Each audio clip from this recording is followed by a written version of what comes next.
Coming up on today's episode of the Money Pants podcast. Today, our goal is to convince you that the job timer is your friend and a friend of the whole family. We'll discuss how long job time should be, when is the best time to hold job time, what happens when job time is up, and how the honeymoon first week affects the job timer. We'll talk about the other ways the timer can be used for bedtime, fixing behavior problems, creating good habits, and motivating academic success. But make sure you listen to the very end, where we will share with you the best secret yet, how to make your family vacation a roaring success. You won't be disappointed. All this and more, but first, the joke of the day. So the final paper is due for a large class at Harvard worth half the grade. The professor has made it very clear that the paper must be turned in by 2 p.m. on the dot. He stands at his office door as 2 p.m. approaches, collecting papers from the last few stragglers. As the clock strikes 2, he turns to go back into his office when a student runs up to him last minute, paper in hand. Professor, the student says, "I'm so sorry, please. I'm only a few seconds late. Will you please make an exception just this once?" "Sorry," says the professor. "I was very clear about the deadline for this assignment." The student gets angry and says, "Do you know who I am?" "No," says the professor. "Good," the student says, and shoves his work into the stack of papers and runs off.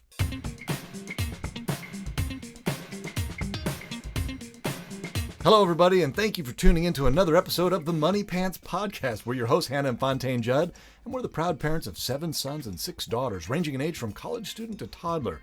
We're both BYU graduates and the creators of Money Pants. Head on over to CaptainMoneyPants.com to learn more about what we do and what we're all about. We're on a mission to support families who are trying to raise hardworking kids and to combat the current trend of entitlement. Today's topic is the job timer. Again, the idea is we're gonna try to convince you that the job timer is your friend, because I think having a job timer kind of has this militant feel to it. Yeah, it seems like, oh gosh, you're going to stress your kids out. I'm giving you a deadline. I'm giving you a deadline, and we're going to use this timer. But Hannah, you had a completely different experience as a kid, though. Yes, I did. That made you think that maybe a job timer might not be as harsh as some people may think. So my parents were awesome. They always had us have chores. Mm-hmm. And a lot of what I learned was from them, because I took what they did and went, okay, how can I improve off of that? Well, I think that's the goal of every parent, is to take what's good from their parents and improve on that. Yeah. So, but if they hadn't done what they had done, I wouldn't be able to do that. So anyway, but they had us do jobs, and it was more like, okay, this is your job, get it done. I distinctly remember dishes. I was somewhere between the age of 6 to 12. We lived at this house that didn't have a dishwasher, and our family was large. I think there were about 9 or 10 people in our family at the time. So there were a lot of dishes after a meal, and we would just rotate. People would take turns doing the dishes. So if you did dishes one meal, the next meal, it was somebody else's turn, and we'd rotate. And I remember, just dreading with doing the dishes. But when it was my turn, what I would do is I'd go, oh, I'm never going to get this done. And I'd kind of feel sorry for myself and get overwhelmed looking at the pile of dishes. So I would be there in the water, the rinse water, swishing it around and making soap bubbles, and then putting the cup in the water and seeing how I could pull water up in the cup out of Right. I remember doing those experiments. Yeah. Poking at the bubble, see how far you can poke in the bubble before it pops, and then just staring out the window, watching other people play. And the job would take, this is my memory, but it seemed like it would take me 3.5 hours. And in fact, once I remember my parents coming in and going, "You're still here? What are you doing?" And what happened is, because it would take me really long to do the job, not because the job took really long, but there was no deadline, and I would just drag the job out. Yeah, maybe hoping somebody would come in and help me, or somehow the job would go away or something. Because it took me the better part of a day to do it, it actually made the job seem more overwhelming and made me dread the job more. Heck yeah. It Then, seems like a huge, overwhelming job. Is it a 3.5-hour job or whatever you said? Yeah. I can see that would be overwhelming. In reality, it was a 30-minute job, but it took me 3 hours. So it seemed bigger than what it was, a lot bigger than what it was, 7 times bigger than what it was.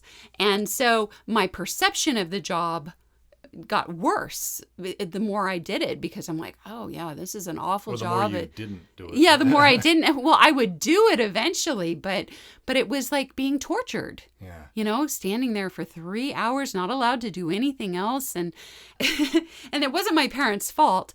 But the point is, it would have been better if there was a time limit. Hey, Hannah, you have 30 minutes to get this done. If you're not done in 30 minutes, here are the consequences. Right. That would have been so much better. Yeah, actually. or here's the reward. Either way. Then the job would have gotten done fast, and it actually would have built my confidence of, hey, this isn't so bad. I get it done in 30 minutes. Well, now, okay, so fast forward now. You and I are married, Hannah. And we have kids of our own. And they have the same issues. If you don't set a job timer, your kids will roll on the carpet. They're supposed to be cleaning the living room. They'll just be rolling on the carpet. Just kind of miserable, not really playing, but maybe kind of playing, but knowing they're supposed to be working and just kind of miserable. Yeah, it's not play because it's miserable, but it's torture watching them. Yeah. Now, from a parent's perspective, it's torture watching them. Oh my goodness, just do it's your torture job. for It should take them. me 5 And yeah, it's like, minutes. come on, good grief, get it done. But that's what happens if you don't have a timer going. Right. And it actually makes because them... the job goes on forever. Yes. And it actually does the opposite of what you would think, where it actually makes them dread the job more if you don't have a timer going. So I remember when we were first married, well, not first married, but a few years into our marriage, and I think we had 2, maybe 3 kids. This is in North Hollywood. Mm-hmm. And they were all very young. Tia would have been 2, 1, and newborn. Yeah, and I remember at that point we were really pulling our hair out because the house was a constant mess. But I would come home at 6 o'clock or whatever it would be, and I still don't know how you did this. So you would have dinner ready, and we would eat dinner, and we would manage to get the kids to bed, and we would look at the house. And it was just this disaster. And we were both exhausted at the end of the day. Yeah, I'd worked a 10 or 12 or whatever hour day. Because, when you're first starting out, you have a tendency to work longer hours. Yeah, you were a young employee. Well, and I also had a commute because it was LA. And so it was just, and I knew you were exhausted because you'd been dealing with 3 little kids all day. Yeah. And nursing. And that's actually the most overwhelmed I've been as a parent, was when my oldest 3 were all very young. That was really hard. difficult. So, but what we decided is like, we have to clean this up. It's just so much of a mess. If kids wake up in the morning, it's just going to get more of a mess. Things are going to get ruined. Let's just do a 20-minute. So let's set a 20-minute timer, and let's just get as much done as we can in 20 minutes. I'm tired, you're tired, but I got 20 minutes. I can at least straighten up for 20 minutes. And so we did. We set a 20-minute timer, and Hannah, you and I both, we just got to work. We'd bust a move. And, I would do the dishes, or you would do the counters, or I was doing the living room floor, whatever it was. We kind of triaged that way, and we got it done. And well, actually, we wouldn't necessarily get everything done. We'd usually get the most important things done. Right. But a lot of times we'd be on this, we were moving, we were getting things done, and I'd kind of feel excited after the 20 minutes and go, well, let's just keep going, and let's just finish the counters, and let's do that and do that. And you would say, no way. When that 20-minute timer ends, we said we were going to stop. And you explained to me at that time, because I was kind of an overachiever always. Yeah. We're both overachievers. And maybe I'm not totally over that. How many kids do I have? But I would want to just keep going. Oh, let's keep going. Let's keep going. And you would say, no, we agreed that we were going to do a 20-minute timer, and you can't lie to yourself. Yeah. And what did you tell me? No, you're absolutely, that's exactly right. You can't lie to yourself. And this is why. If you tell yourself, like when you're low on energy and you're trying to motivate yourself and you make a goal, you have to stay true to the goal. Because if you lie to yourself, you won't believe yourself next time you're tired and you're trying to motivate yourself. You won't believe yourself. Yeah. And so we had to be like, nope, 20-minute timer's up. we have to stop. I know there's more to do. There will always be more to do.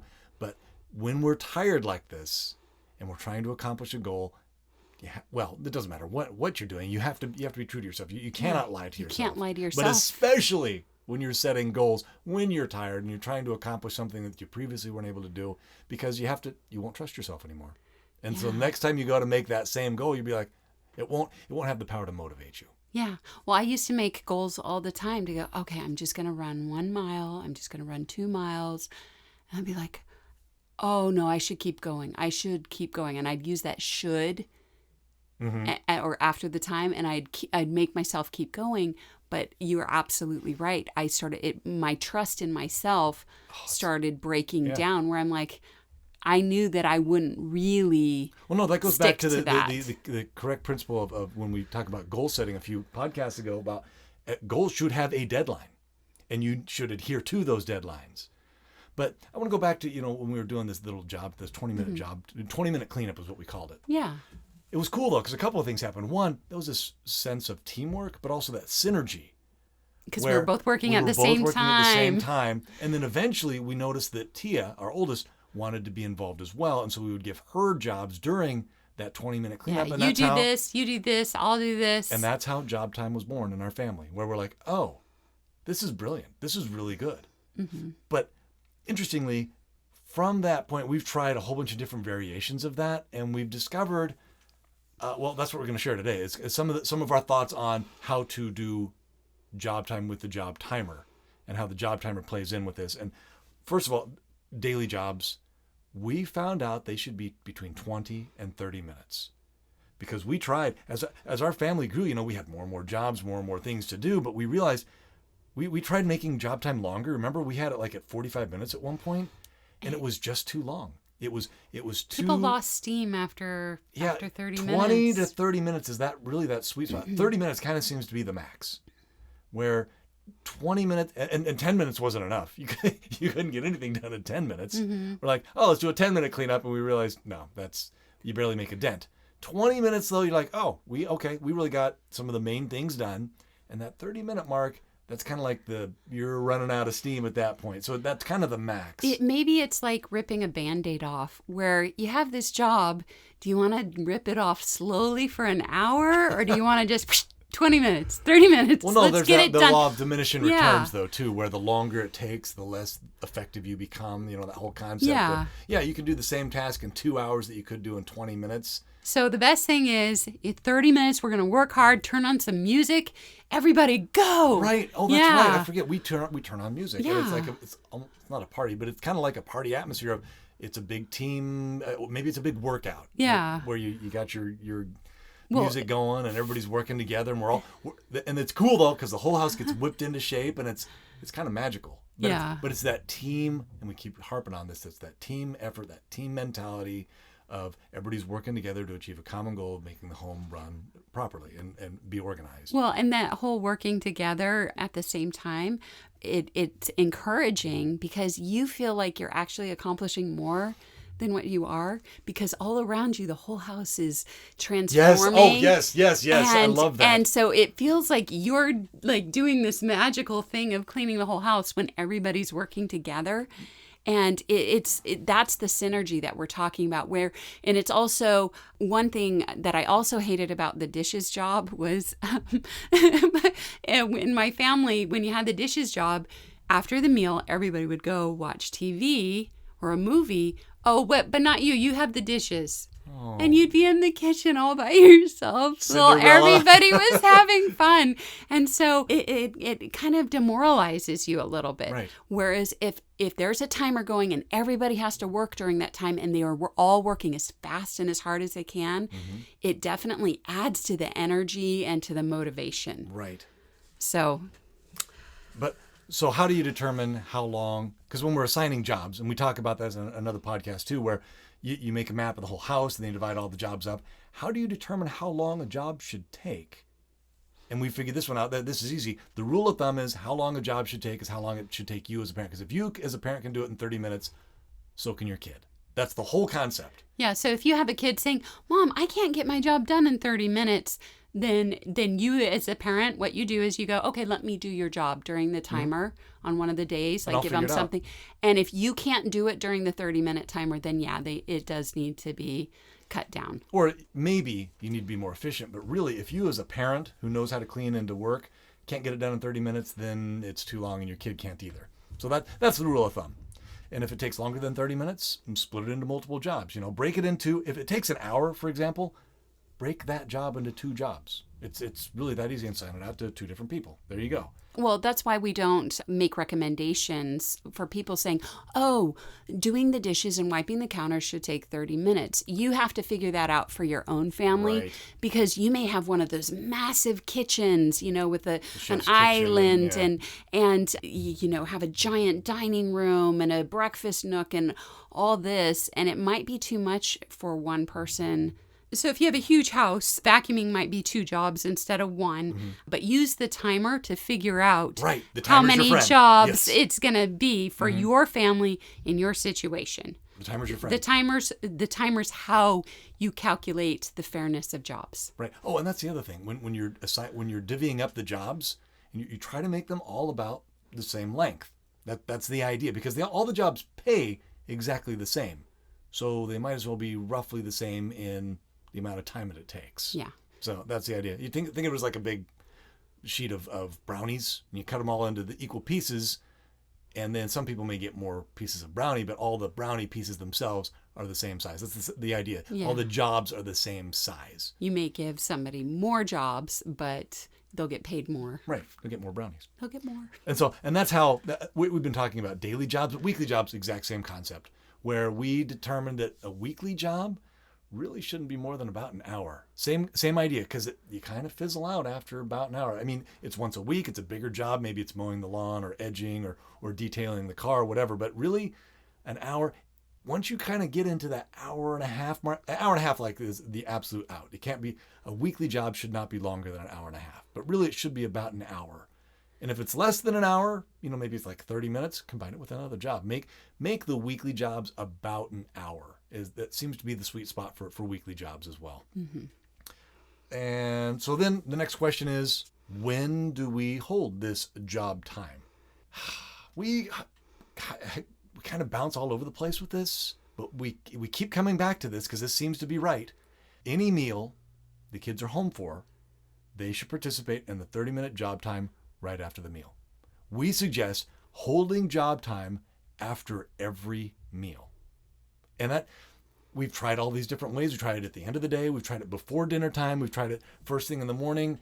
And the easiest, it works really well. Hold job time after each meal. If you're there eating, then you should be able to be there to help clean up. That makes sense. And if say you have the bathrooms and the bathrooms aren't that dirty, great. Just straighten them up. It takes all of 5 minutes, but job time should be after every meal. Yeah, so I've had situations where I have most of the kids home because I'm doing homeschool, and the house gets a lot messier if you have all the kids home during the day. And so you actually need everyone to straighten up after each meal. Just otherwise, by the end of the day, if somebody walks into your house, it's a real it looks like you haven't cleaned it in a week. Okay. Because I've tried this. Let's just try doing job time once a day. But if the kids are home all during the day, like maybe during summer vacation, you need to straighten up more often through the day and after because the meals. Because there are people making messes. That's just how it is. Yeah. And so after the meals makes sense because you have people working during that time anyway. So just your zone, make sure your zone's straightened up and cleaned after each meal. Right. And it just kind of maintains the house. And that's maintenance. I mean, that's really what we're about anyway. Yeah. It shouldn't be making constant messes. And this is the thing we've noticed, though, Hannah, is that when one mess happens, it's contagious. It spreads. And it's the weirdest thing. But if you clean up that one mess, it prevents other messes. People want to keep it clean. Yeah, it's they want to keep it that way. But if you put one thing on the floor, it's like an invitation to throw more things. So the nice thing is if you do the straighten up after each meal, it actually makes it so job time is super fast. Yeah. Because like 5 minutes fast. Yeah, so and it makes the jobs less overwhelming. You don't have crusted dishes. You don't have you don't have Spend messes. 10, 15 minutes right after the meal. Get the dishes done. Get the counters wiped because then it doesn't have time to form that, and so hard crust or whatever on the counter. It actually or a spill in the kitchen. Yeah. It's brilliant. like that. cleaning your room once a week versus spending 10 minutes every day or 5 minutes every day, where it never turns into that almighty disaster. Where you're like, oh, it's my day, I got to clean my room. And, whereas when you're just doing it every day, you can prevent it from becoming out of control like that. Now, but the thing is, though, you, Deanna, learned this, maybe a decade ago when we were sending the kids to public school. And you learned... I learned it the hard way. Well, no, but then like... I want you to share with that what you learned about what not to do. What not to do. Okay, so when my oldest kids were in elementary school, you know how there's that mad rush in the morning to get the kids to school, right? And you're like, okay, you got to get dressed. Okay, we got to make breakfast. We got to pack the lunches and where's it's my homework and there's a school project. Oh, you got to sign this, Mom, and there's all this going on, right? There's this mad rush. Oh, we've got 2 minutes. Get in the car. You'd get them to school, and then you're like, whew. Okay, they're at school, and then you drive back home or walk back home, and you walk in the house, and it looks like a tornado hit. There's the dishes, all the breakfast food still out, the table's dirty, none of the beds are made, there's clothes strewn everywhere, there's paper and junk from people's backpacks, and you go, oh, I gotta get this cleaned up. So you're like, you work up the energy, and you start working, and it can take you all day to get the house. You get the house all clean and order. And by the time you're done, it's about time to pick the kids up from school. They come home from school, throw their backpacks down, and they want a snack. They want a snack, and all of a sudden, all that work you did cleaning the house, it's gone. Mm-hmm. And that's all you did all day was clean the house. Okay, this is a rookie mistake. You do not need to be doing this, and you should not be doing this. Your job as mom is not to be the family maid. Let me explain to you what, because like I said, I've done public school, I've done homeschool. I've done both. The next time, years later, when I did public school again, I was like, oh no, I'm not doing that. No, they need to do their jobs. So I carefully calculated out a schedule that worked where when my kids left to school, the house was cleaned up. And this is a schedule. And if you have your kids in public school, make note of this. So what I would do, their school would start at 8 o'clock. Mm-hmm. So here was the schedule. I would wake up at 6 o'clock and I would make a nice breakfast. Okay, pancakes, you're this, Hannah. You would make a fantastic I make awesome breakfast. This would be like an orange juice smoothie, and bagels with cream cheese, and hash browns, and eggs, and bacon, and sausage, and pancakes. I like to eat. Okay, and berry syrup, and this wasn't just a good breakfast. Oh wow, you poured cold cereal. No, this was like a breakfast. This is like an IHOP breakfast. Well, yeah, I like to eat. Yes, okay, it was really good. Anyway, so 6 o'clock, I wake up, I get breakfast going, right? Mm-hmm. And at 6:30, so a half hour later, I wake up the kids, say, okay, guys, everybody clean your rooms. So they need to make their beds, get their rooms cleaned, right? You have 15 minutes.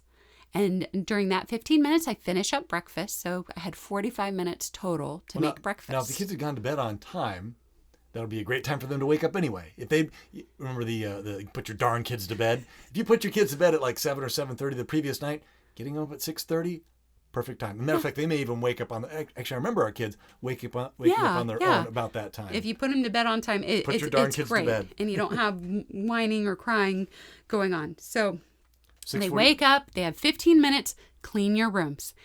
And once their room's clean, 6:45, I go inspect the room. Okay, you come to breakfast. Mm-hmm. You better finish that. I want that bed made. We're starting breakfast right now. Right. And so then you have 15 minutes for them to sit down and eat breakfast. So from 6:45 to 7 o'clock, they eat breakfast. Okay, now it's 7 o'clock. The meal ends. Everybody clears their places. And you say, okay, I'm starting the 30-minute timer. Go get your chores done. Take care of your zone. Make sure it's clean. I'll be doing inspections in 30 minutes. Go.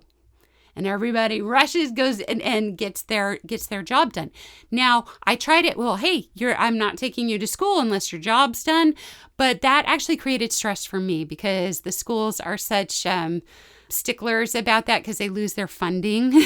And so you'll end up in the principal's office after, so many absences or whatever. And you don't want to have to deal with that. So instead, if they don't finish, they pay you money to do their job. Basically. But that makes sense because if you're going to be cleaning up after your kids, they should be paying you should have some money. Go get your nails done. I don't know, but yeah. Anyway, so it makes you feel better if you get dumped with that. Anyway, so they have 30 minutes to get their job done, which is plenty of time. And hopefully it won't be that messy if you did short time before. It shouldn't take a half hour. No. You do set the half-hour timer. You do set the half-hour timer. In case the job needs more time. So at 7:30, job time's over. Then from 7:30 to 7:45, they get their clothes on and their hair done, brush their teeth. And at 7:45, you take them to school. And they're at school and on time. they're at school on time. This was the perfect schedule. It was the perfect amount of time to accomplish all these tasks. And like I said, you may not make pancakes and stuff for breakfast. This may be a generous amount of time, but it was plenty of time for me to make the food. And sometimes I would make breakfast or lunches, pack lunches myself, or sometimes I would make it somebody's job to make lunch. Have a half hour. Pack everybody's lunches. So it was very good. But the nice thing, I'd drop them off at school. I'd come home. And the house was sparkly clean. All the beds were made. All the rooms were clean. Breakfast was cleaned up. Mm-hmm. Things were vacuumed. It looked great. Guess what?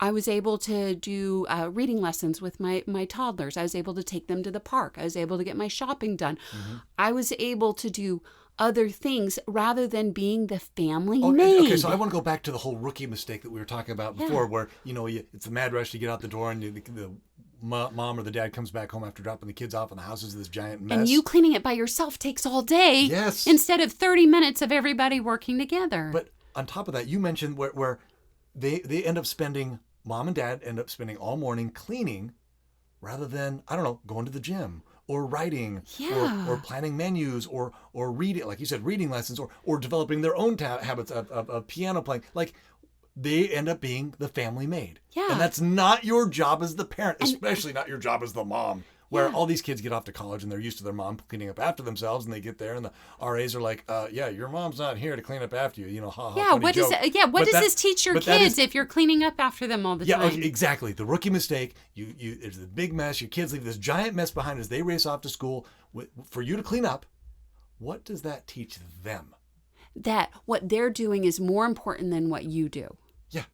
And that they don't have to clean up after themselves, that someone else will clean up their own messes. Like, what a horrible message that you are telling your children. What a horrible thing to teach your children, that they are more important than having to clean up after themselves. Yeah. That they don't have to care for their own things. Well, also. And that mom and dad are subservient and somehow they're maids. Like, whoa, not what we want to teach our kids. No. That is not, and maybe people don't think about it, but that is literally what you are teaching your children. By letting them get away from having to clean up after themselves, that is what you're teaching them. And I've made that mistake with my high school students, because high school students, they're taking AP classes, they're in, a club sport, they're playing sports, and and they're tired and they're stressed and stuff. I'll be like, I'll just do this for them. And what happens is they end up treating you like dirt. They end up treating you like dirt because you're their maid. No, you okay? And it's your job to do this, Mom. But you had that experience when you actually were a maid as a teenager, Hannah. Remember you cleaned houses for people and you charged good money. You did a great job. But I remember you telling me that it was weird because the people who were hiring you treated you as subservient, that you were somehow below them. Yeah. Because you were doing this menial task. Yeah, I was doing their vacuuming and cleaning their toilets, the pee off their toilets. And somehow that made you a subpar citizen in their eyes. Yeah, I ended up becoming the junior miss at my high school. I was crowned junior miss. And so my best friend had spent the night because she was in the pageant too, and she got most talented or the award. We were super excited. And I said, okay, come with me. I got to go clean house first thing in the morning. It was the next morning after the pageant. And so to be fun, I wore my crown that I had gotten the night before at the pageant. And the lady was like, oh, what's the crown for? And I said, well, I was junior miss. And she goes, you were junior miss? And I said, yeah. And she's like, what high school? I said, Lake Region High School. She goes, oh, well, I know girls who were in that pageant. You were the junior miss? And I'm like, yeah. And it was because I was her maid, she just couldn't put two and two together that I could be anything better or No, you are relegated to the social status of maid. And I couldn't be anything better in her eyes. You're the toilet cleaner. You can't be junior miss. Right. And there's a disconnect in our society, but that's what I'm talking about, where kids think of mom and dad is that way. And that was our experience, and that was your experience, Hannah, for sure, was your kids were treating you like you were a subclass person. Yeah. When you were cleaning up after them, it didn't matter how nice the kids were. If I did this, it taught them this attitude. Which is entitlement. Yep. And it's, but I've made this mistake thinking I'm being nice and thinking, oh, I'm helping my kids out. I'm doing service. You're not. And you're doing them a disservice by cleaning up after them. It always has backfired into an entitlement attitude. Well, let's go back to that concept. Do not do for others what they can and should do for themselves. Okay, repeat that.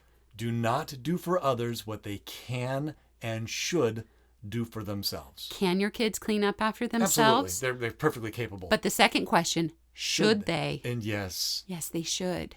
So, next question.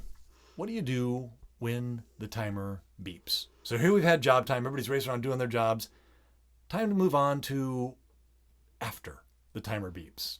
And we call this the mercy rule, where the timer, we think of the timer as actually merciful. You mentioned it, Hannah, when you were first starting out as a kid, you wish you're like, if I'd had a timer, it would have been merciful for me because I wouldn't have been doing the dishes for 3 hours. But we also think that, with Money Pants, it's merciful for the kids because the job doesn't go on forever, but it's also merciful for the job inspector, because how fair is that to make the job inspector wait for 2 hours for somebody to roll around on the carpet waiting for them to do their job? No. Because you can't relax until that's over. Yeah. Your job isn't over until you've inspected. So the job timer actually is a merciful thing for both the child and the inspector. But I was thinking about it too, that the timer is also an element of trust, and I guess we'll talk about that in a minute, where it establishes for the kid, wait, job time does have an end. Yeah. If I work hard, it will end, and it's not going to go on forever. So even if they don't do it the first time and they do goof off, they realize, oh wait, that's it. That's it, and the timer. There's a limit. Ends. There's an end. There's an end to this. Okay, so if a kid can't finish their job before the timer beeps, they lose the pay, and we as the parents hire a substitute to get the job done, because the job still has to get done. Yeah. And job time can't go on forever. Well, here's actually, right now we have Trixie as our job inspector. Right. Normally it's a parent, but Trixie, for whatever reason, is able to... Well, she's 17. She's borderline. No, but she's not manipulated at all. Normally if you Caleb did a great job too, though. Oh, I don't remember that. Normally if you have other kids in the family doing the inspection, the other kids will bully them. Caleb was captain of the football team, Hannah. He didn't take any guff from anybody. He's like, nope, not done. Okay. Trixie's a lot more meticulous than Caleb was. Trixie's very meticulous. She's like the perfect inspector. Anyway, what she does, she sets the timer right now at 5:30, and she'll say, okay, everybody, job timer started.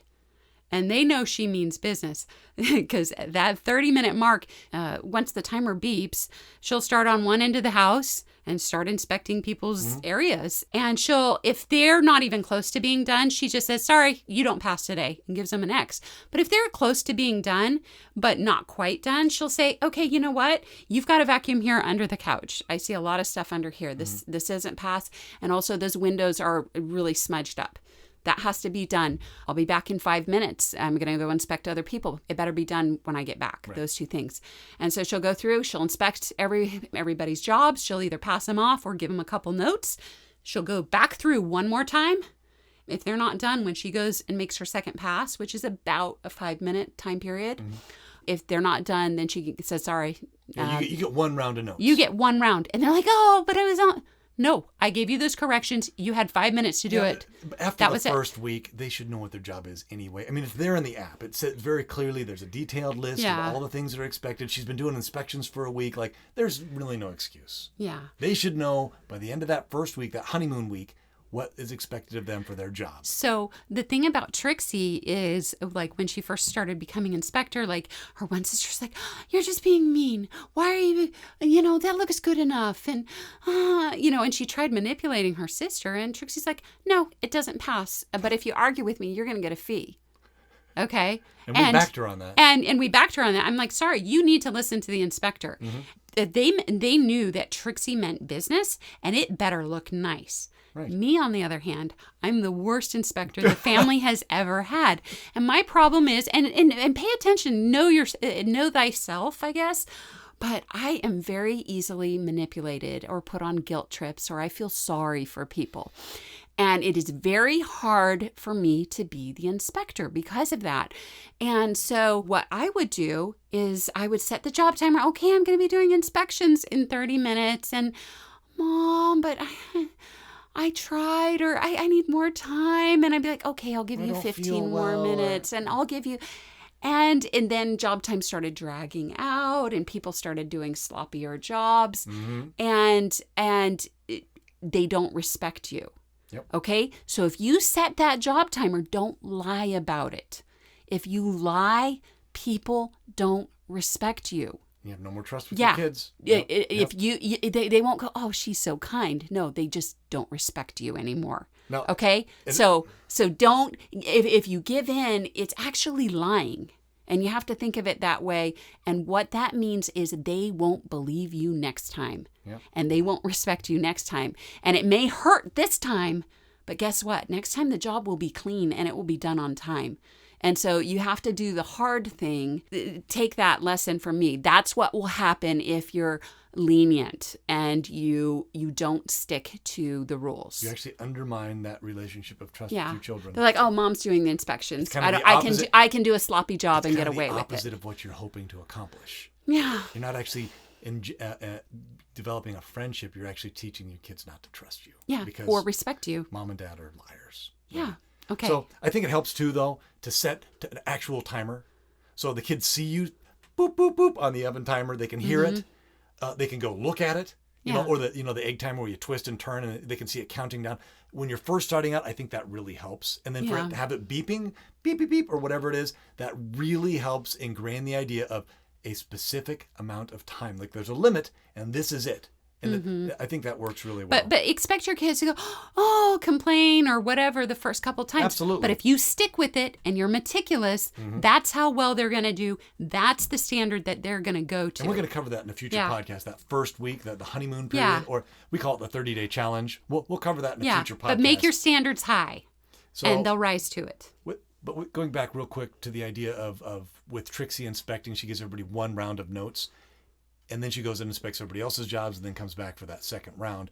Well, if you have a smaller family, like 1 or 2 kids, if you go inspect somebody's job and then go inspect somebody else's job, you'll be back to the first person in like 30 seconds. So that's not enough time. Instead, what you do is if they don't pass the first time, say, okay, I'll give you 5 more minutes and just set the timer. Now, set a 5-minute timer for them to get 5 more minutes to get their job done. So, but then that brings us to the point of bottlenecks. What do you do about bottlenecks? And I think the example is like the clearing the table and doing the dishes, where Jerry's supposed to clear the dishes and Alice is supposed to wash them. 10 minutes has gone by and Jerry still hasn't cleaned the dishes, or cleared the dishes. Where Yeah, we've had that happen where a kid is supposed to be doing the dishes and the person is dilly-dallying clearing the table, and all of a sudden they bring all the dishes last and minute. There's 5 minutes left and there's like 3 loads of dishes. That's not fair. Yeah. Alice is supposed to be cleaning the dishes. She's been sitting on her thumbs the whole time, and now all of a sudden there's 5 minutes left to go in job timer, and Jerry finally decides to do his job and give her all the dishes, and we're like, okay, that's not fair to her. So what we decided is, just set it up. Set it up ahead of time. Say, Jerry, if you haven't cleared the dishes within the first 5 minutes of the job timer, sorry, man, you lose your job. We're going to have to give it to somebody else because Alice is waiting, And if you're dilly-dallying or for whatever reason can't seem to get it together, sorry, dude, you're going to lose your job. That may seem like, he's like, hey, hallelujah, I don't have to do my job. But with Money Pants, that comes with some serious consequences. And here they are. First of all, he's not going to get paid for the job. Well, whatever. It's only 25 cents or a dime or whatever it is in your family. But then he loses his job bonus for the week. Okay, the job bonus is a bonus that kids are given if they don't miss any of their jobs during the week. They're 100% consistent in getting their job done. And what it does is it doubles the amount of money that they get for their jobs. Yeah, mathematically, it is 1/5 of their earnings for the week. That job bonus is 1/5 of their money for the week. So the threat of losing that is huge. We've actually had kids cry in our family. We're like, no, please, I'll do anything. It's not the red X. Yeah, the red X is the worst possible thing a kid can get on their point chart because it means, no bonus. So the first time you get it, it's no bonus. But then on top of that, somebody has to do the job. Right. That substitute needs to be paid. And who's going to pay that substitute? The person whose responsibility it is. So Jerry, by virtue of by being excused, saying, hey, man, you lost your job, he doesn't get paid for the job. He loses his bonus, and he has to pay for a substitute, somebody else to do his job, and that costs him money. And all of a sudden, he's like, whoa, wait a minute. It's like, we call it the triple threat. Substitutes are paid more. It's not just... Right, it's like 2 or 3 times more. Yeah, because it's somebody else having to work overtime. Yeah. It's overtime pay. Right, and it should be. And mom and dad don't pay that. You do. And we have kids clamoring, waiting in the wings for somebody to mess up because they want that extra. That's good money. Overtime pay, the double or triple time, that's good money. That's what you want. And you offer those substitute jobs to whoever's done with their job first. You're like, hey, you're done with your job. Do you want a substitute? Do you want, and they have the option. Hey. And if it's a tie, we just offer it to the older kid first. And sometimes, maybe they're too busy. They don't want it. Great. We'll just move on down the list. Yeah. But you have to have your own job done first before you can substitute for somebody else's job. But there's always that kid who's like, hey, I need more money. I'm saving up for this or whatever. And they're ready. They're like wolves. But I want to point out, though, make very clear, though, the person who's getting paid, mom and dad take the substitution fee from Jerry, and then mom and dad are the ones that pay the substitute.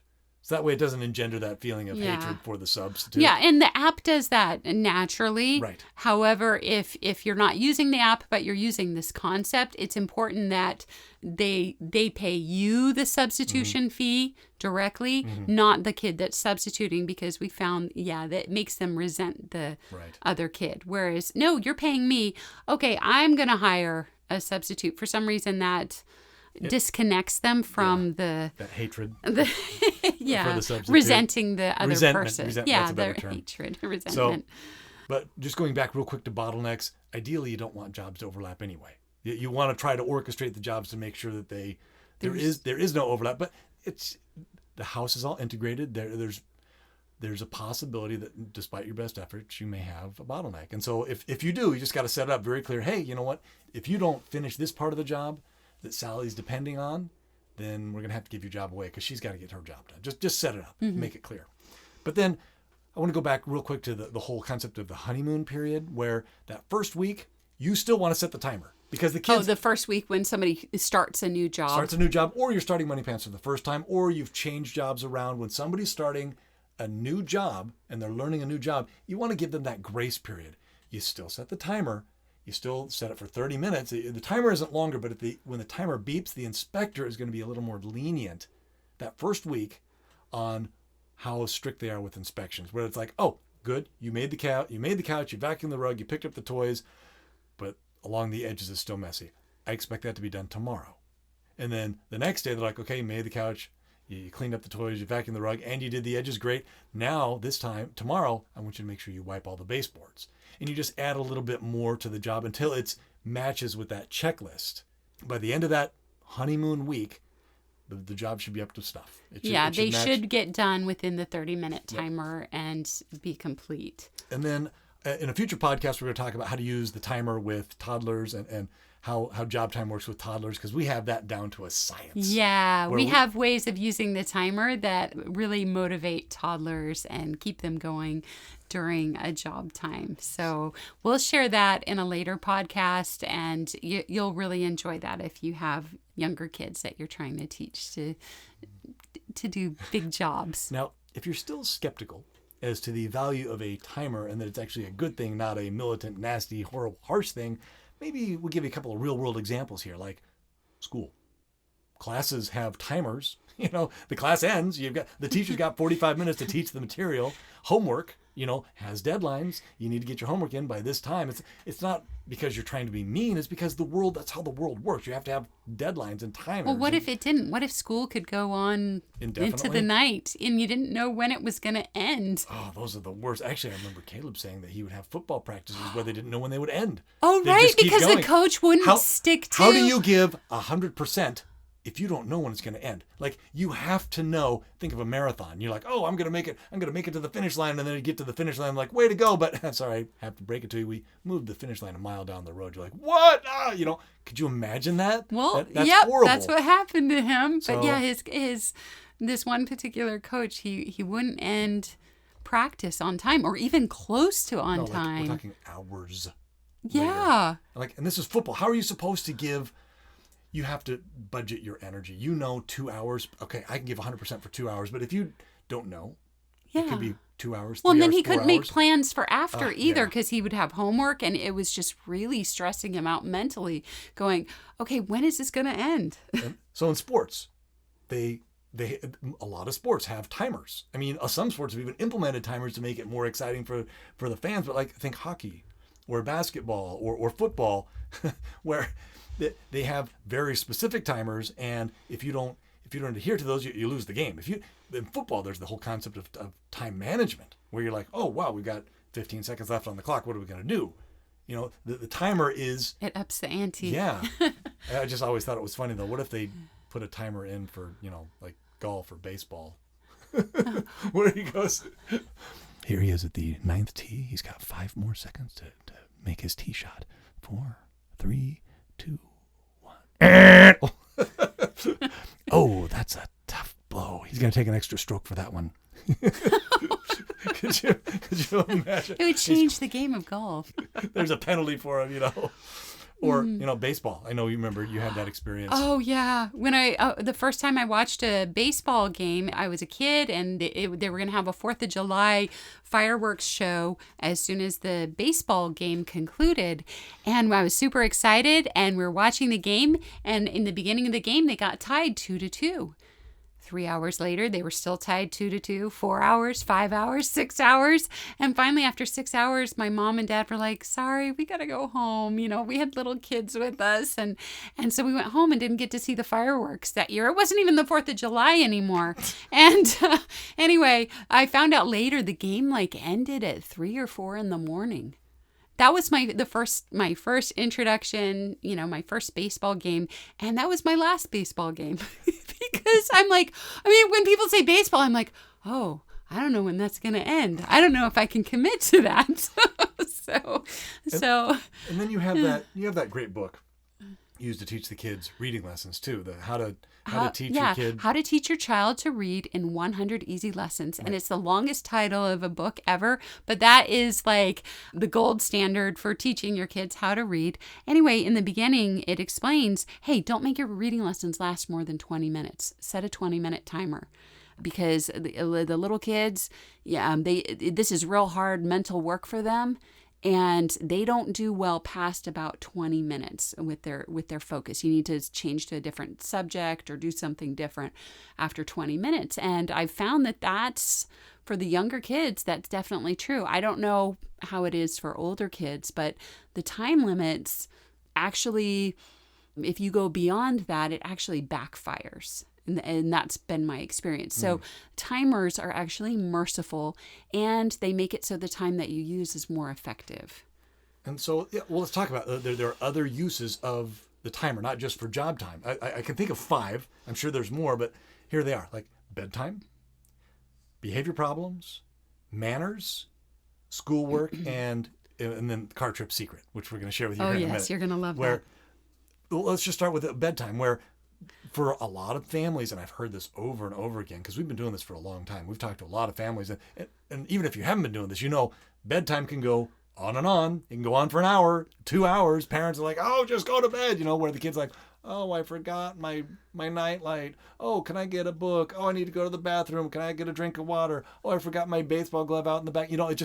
Kids will go on and on. They will try to stretch out bedtime. But all you have to do, here's the secret, set a 10-minute timer and say, okay, guys, bedtime, timer's going. I'm here. I'll brush your teeth. You got 10 minutes until the timer beeps. And if they have on the point chart, it should be, one of their goals should be in bed before the timer. Yeah. And they know, oh, wait, if I want those points, I better get into bed before the timer beeps. But then you can add other rewards and stuff. Like, I know, Hannah, you'd be like, oh, well, if you guys are in bed by the time the timer beeps, I will read. I'll read a book out in the hall if everybody's in bed. If you want that story, though, be in bed before the timer beeps. And it's amazing because instead of bedtime going on for 30 minutes or 45 or an hour, it goes on for 10 minutes. And that's it.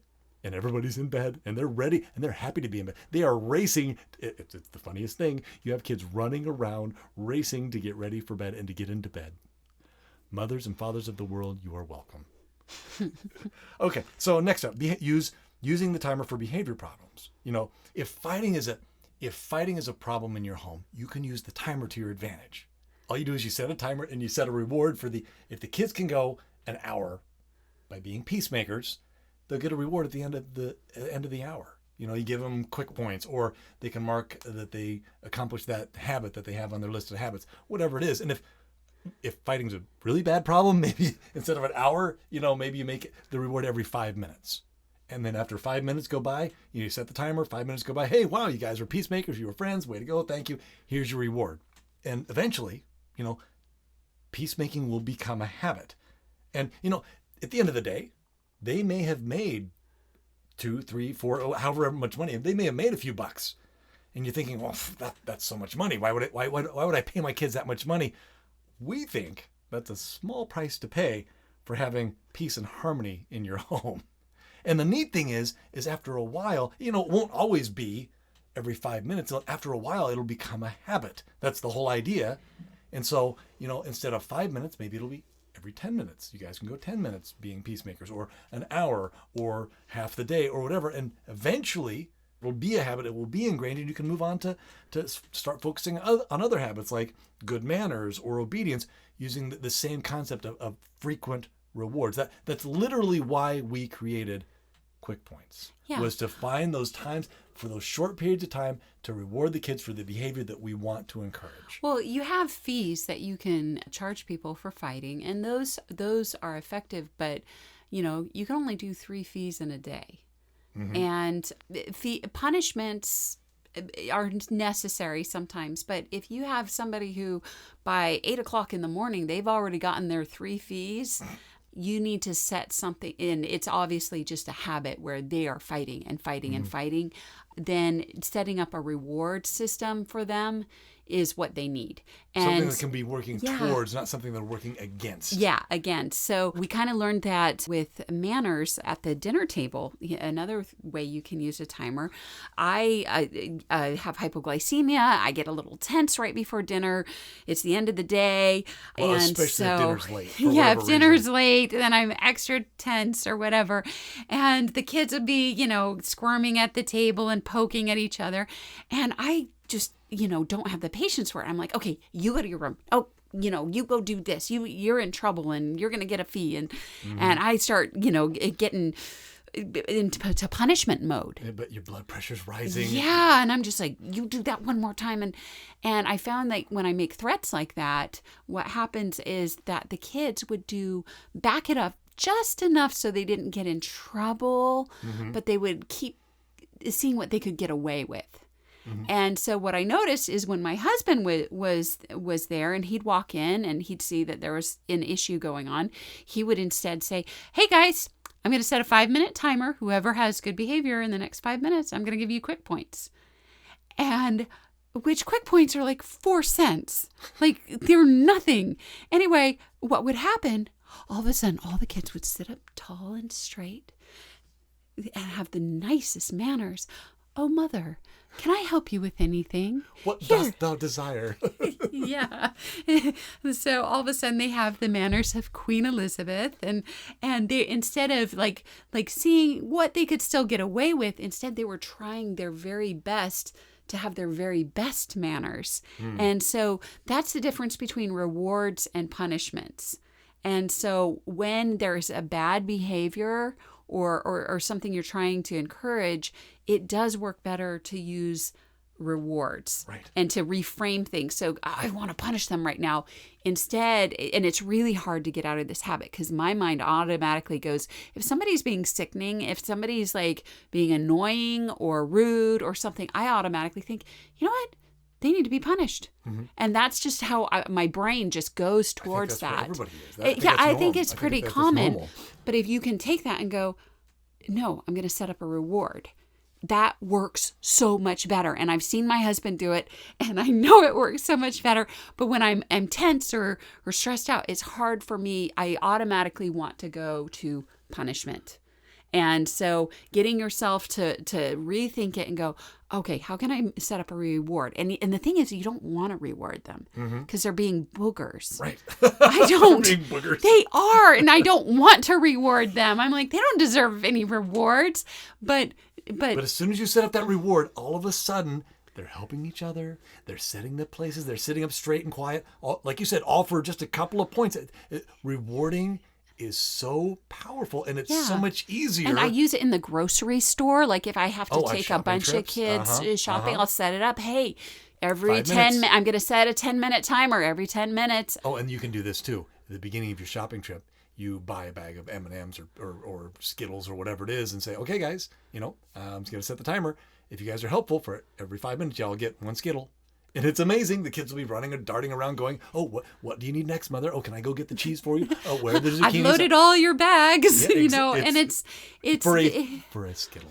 But it's that timer. But it's the timer. And that's what we're all about is, for some reason, setting that timer, it creates that definite limit on the expectations. It's the weirdest thing. It helps them out. It makes it's manageable, I think. But to kind of summarize, when working with manners is when we threaten punishments, the kids have the tendency to test the limits. But when we offer rewards, we get the civility of Queen Elizabeth. Yes. And then you can use the same concept with schoolwork, where, Hannah, you would used to hire, or no, you still do. Yeah, I hire a math tutor through our charter school. And what would happen is she'd come to the house and math class was 1 hour long. And all the kids had their own computers. They had their own Khan Academy accounts. So they were working on their own level at their own pace. And the kids all knew math class was 1 hour long. And so what they would do is stare off into space or poke the person next to them. Because it's an hour of math. Who wants to do an hour of math? I'm bored. Forever. It's going on forever, and I'm bored. And so pretty soon it was like the math teacher was having to deal with all these interpersonal problems and couldn't get them to focus and do their work. And it was like she was babysitting. Yeah. And which isn't why I hired her. I didn't hire her to babysit. I want my kids to do well on the state testing. I want them to excel and take advantage of this awesome tutor that they have there. So what I said to them, I said, hey, math class is 1 hour. Okay, listen, every topic you pass off during the hour, I'm going to have your teacher tally it. And every topic you pass off, you will get a quick point for. And whoever gets the most quick points gets a bonus quick point. Okay. And so what happened instead, here I am hiring this math tutor. My kids, instead of passing nothing off or passing one thing off, they pass 6 or 7 things off. I've even had kids pass 14 things off in the 1 hour. And it's night and day in how effective their schooling is. I also use the timer for reading lessons. Like for younger kids, we're doing a reading lesson, and like I said, I keep it to 20 minutes, right?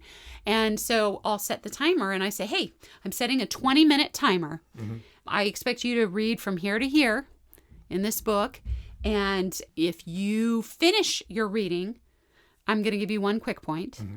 If you don't cry during the whole 20-minute period, you get another quick point. And then while they're reading words that they can't sound out on their own, mm-hmm. I write them down. And I write down 10 of them within the reading lesson. And I call those their challenge words. And I said, and then if you pass off all your challenge words, I'll give you another quick point. And if you finish all 3 of these things, I'll give you a bonus quick point. And so all of a sudden, they're, instead of going, I don't want to do my reading lesson, and dragging it out and not doing it. And instead of me getting frustrated, I have them working as hard as they can. How many minutes do I have?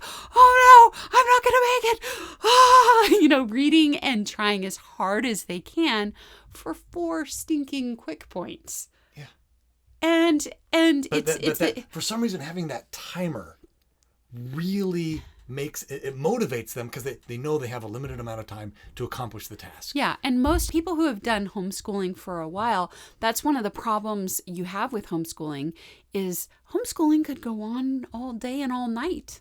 You don't have the time limits that the school has. And so when you get advice from moms who have done homeschooling for a while, they say, hey, the timer's your friend. Make sure you use a timer and make sure you have an end time for your school day. Don't let it go on till 6 o'clock at night.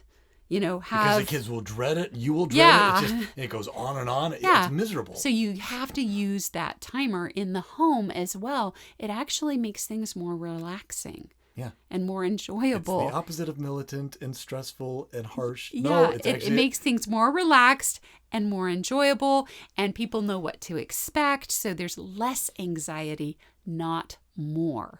Which leads us to car trip secret. This is what you have been waiting for, and you deserve this if you've listened this far. This is I'm not going to say this is the greatest thing ever, but this is really close. Oh, yes, it is. Where it used to be, when you're in the car, you don't have your regular set of consequences that you normally use. You can't send a kid to their room if they're misbehaving. You can't give them a timeout or a similar punishment. You can't even give them a spanking. You're driving the car, you're like, what? The kid's in the back seat, they're driving you nuts, and they know it. And you're on vacation. This is the one vacation you take during the year. You saved up all this money. You're putting all these resources.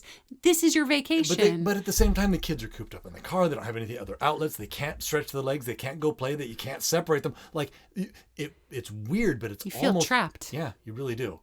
And so what you can feel trapped in your own car on your stinking vacation, and you hate it. And didn't you have a friend who? Yeah. Oh, yeah. I have a good friend of mine who, she was getting ready to leave on a trip across the country or something. I'm like, and I mentioned her husband, and she goes, oh, no, he's going to fly and meet us there.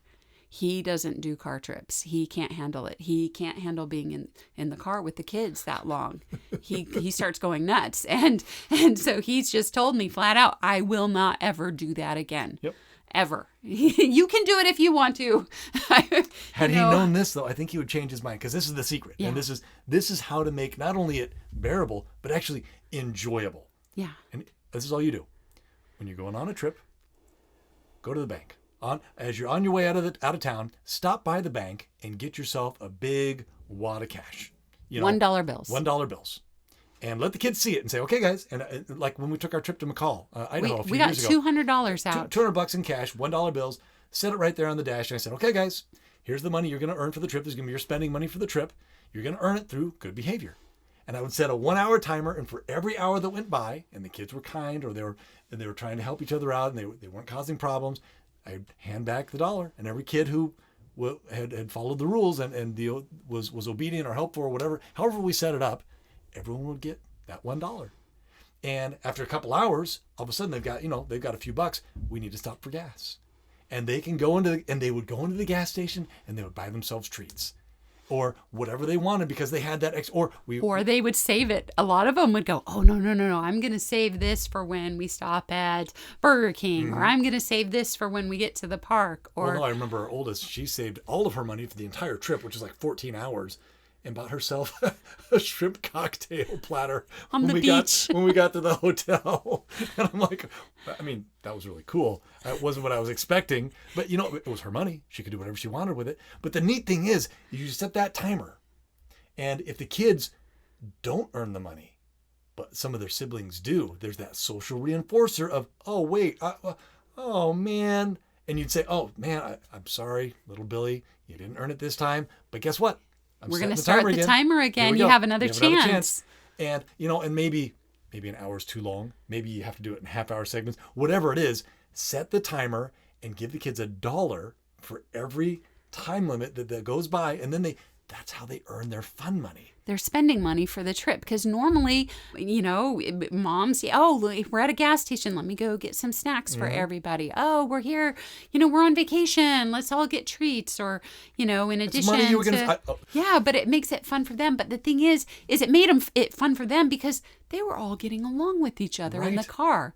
Instead of going, oh, what can I do to tease this person and upset them? It was, okay, what can we do that would be fun, that everybody would be happy, and I'll earn my money.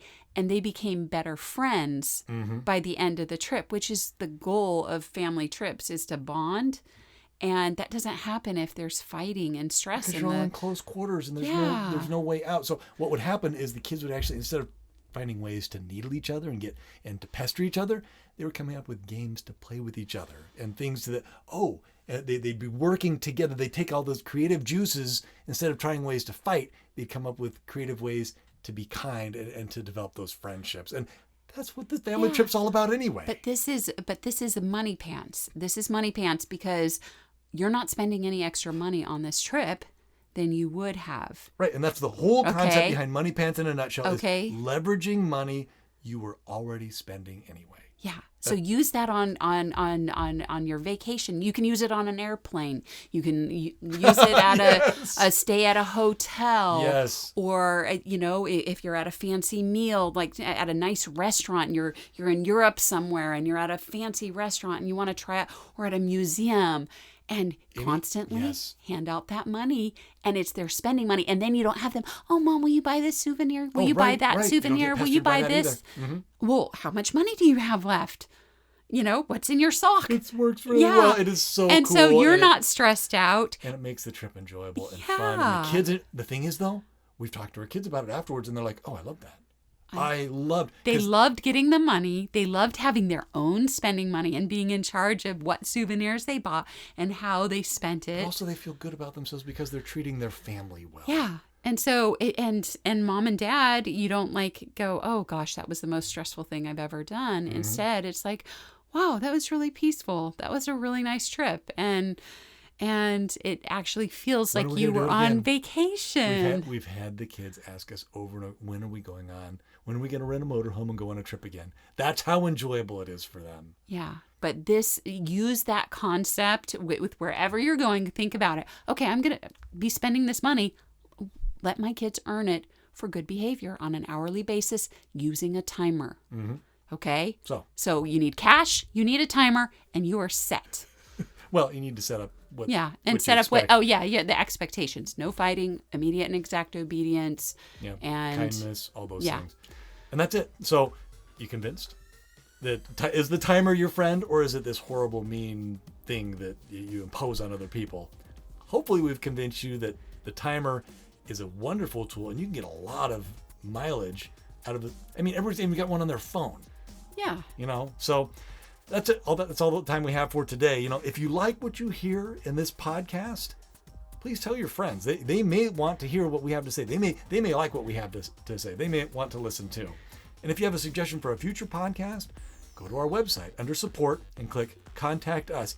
Send us an email and we'll get right on it. And that's it for today. Enjoy some Falcon Jasper elemental echoing entertainment. We'll see you next time.